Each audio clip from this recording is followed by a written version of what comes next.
ഉത്തർപ്രദേശിൽ നിന്ന് രാഹുൽ ഗാന്ധിയും പ്രിയങ്ക ഗാന്ധിയും മത്സരിക്കുമോ എന്നതിലെ സസ്പെൻസ് ഇന്ന് അവസാനിക്കും. അമേഠി, റായ്ബറേലി ലോക്സഭാ മണ്ഡലങ്ങളിലെ കോൺഗ്രസ് സ്ഥാനാർത്ഥികളെ ഇന്ന് ഔദ്യോഗികമായി പ്രഖ്യാപിക്കും.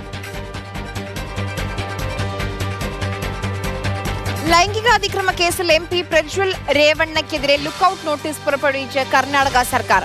ഇന്ത്യയിലുടനീളമുള്ള എല്ലാ ഇമിഗ്രേഷൻ പോയിന്റുകളിലേക്കും ലുക്കൌട്ട് സർക്കുലർ പുറപ്പെടുവിച്ചിട്ടുണ്ട്. കായിക താരങ്ങളുമായി ഗുസ്തി പിടിച്ച BJP MP ബ്രിജ്ഭൂഷൺ സിംഗിന് ഇത്തവണ സീറ്റില്ല. സിറ്റിംഗ് സീറ്റായ കൈസർഗഞ്ച് മണ്ഡലത്തിൽ മകൻ കരൺ ഭൂഷൺ BJP സ്ഥാനാർത്ഥിയാകും. ഡൽഹി മദ്യനയ അഴിമതി കേസിൽ ജാമ്യം നിരസിച്ചതിനെതിരെ മനീഷ് സിസോദിയ ഡൽഹി ഹൈക്കോടതിയിൽ. ഹർജി നാളെ പരിഗണിക്കാമെന്ന് ഹൈക്കോടതി.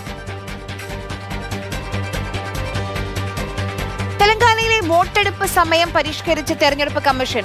കടുത്ത വേനലിന്റെ പശ്ചാത്തലത്തിൽ രാവിലെ 7 മണി മുതൽ 6 മണി വരെ വോട്ടർമാർക്ക് വോട്ട് രേഖപ്പെടുത്താമെന്ന് ഉത്തരവിറക്കി.